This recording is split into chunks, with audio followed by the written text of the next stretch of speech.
እኔ የሚላችሁ ሩታን መታችሁ ታይ እንደዚህ አርጊ እንደዚህ ውጪ እንደዚህ ግቢ እንደዚህ አርጊ ከምትሉ ማለት ነው።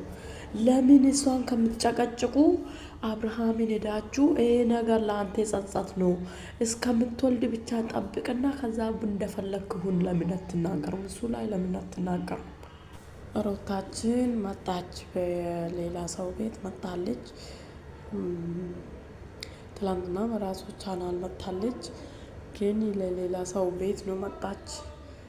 ሰላም ሰላም፣ ውድ የዩቱብ ተከታታዮች እንዴት ናችሁ? ደህና ናችሁ? ሰብስክራይብ፣ ሼር፣ ላይክ እያደረጋችሁ አበረታቱን። ሰብስክራይብ አድርጉኝ።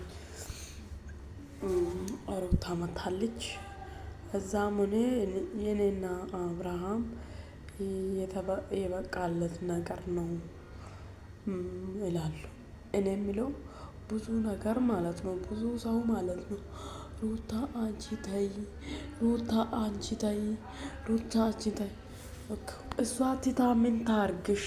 እሱ ካልተወ እሱ ሌላ ሴት ማምጣት ካላለ አሁንም ወይ ህይወቱ በእርግጠኛ እኮ ሰው ከመላመድ ነው ፍቅር የሚይዘው። አሁን እሱ ዝም ብሎ ምናምን ሊያረግ ለማናደድም ሊያረግ ይችላል። ነገ ግን ከሌላ ሰው ፍቅር ሊይዞ ይችላል፣ አይታወቅም። ለምን ሰው አብሮም ከመዋሉ ከውሎ ነው ማለት ነው ነገሮችን መጣ ከመላመድ ማለት ነው።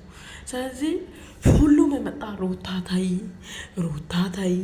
ግን አብርሃም ሄዶ አብርሃምን ላይ በኮንፊደንስ ነገር እኮ መጥፎ ነው፣ ትዳርህን አትፈልግም ወይ?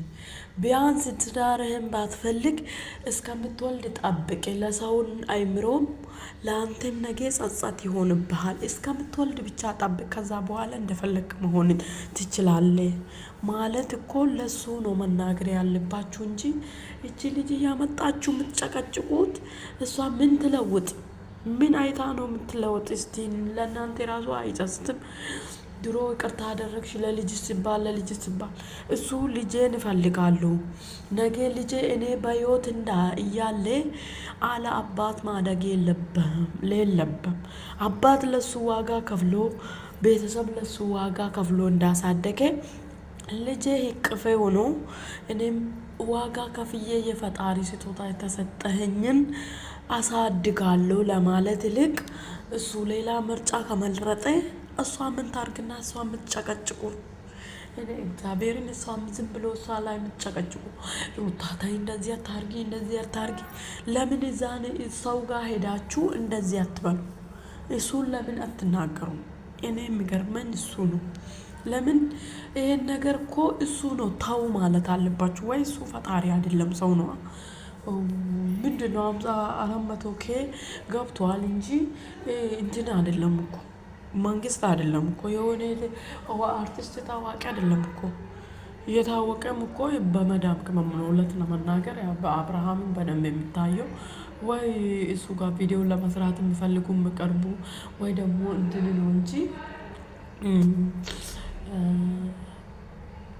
እንጂ በእውነት አብርሃም እንትን ሆኖ አይደለም ፌማስ እንደዚህ።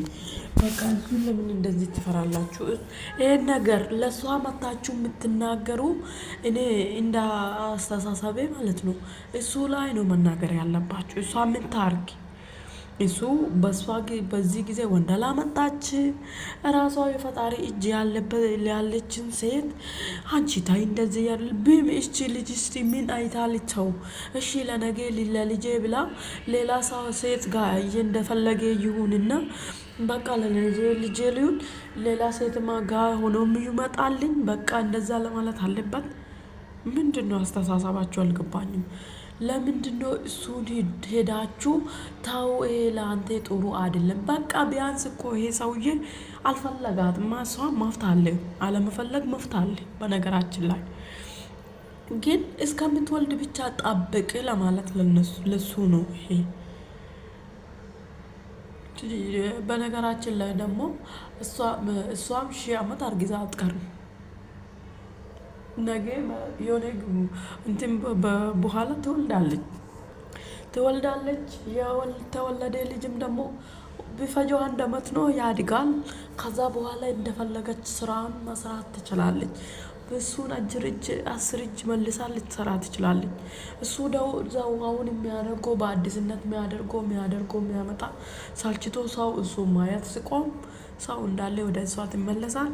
እሷ ትሰራለች። በቃ በዛን ጊዜ በቃ አብርሃምም ሰው ደክሞት ማለት ነው።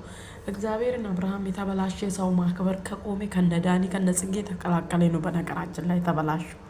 ስለዚህ እነሱን ተስተካክለው ህይወታቸውን እየኖሩ ነው። እሱ ግን በእውነት ከነሱ ጋር ከተቀጣለለ በኋላ ለሰው ክብር የለም፣ ሰው ፈለገ ነገር ይላል ምናምን በቃ እና እሷን ከምትጨቀጭቁ እሱ ላይ ተናገሩ ነው እኔ ሀሳቤ።